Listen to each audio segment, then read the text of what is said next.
remind this experience that I had when I first moved to the East Coast from New Orleans. As a kid, I was 17. I got into college early, and I was in.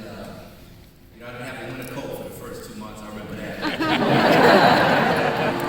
But I also had this experience during my audition for Julliard, and it was you watch American Idol, you see the panel, and they're sitting there, it's the judges, and then, the contestants come out and they sing, and they perform for the panel. It's kind of like that in the Julliard audition. They have the panel, very stern-faced, serious musicians. Really, I admired them all, and they were there. And the audition, you don't know what they're going to throw at you. You have to execute it right in the moment. No prep. And I went in, and I got to the end of the audition, and I had been playing piano up until that audition, probably for about five and a half years old.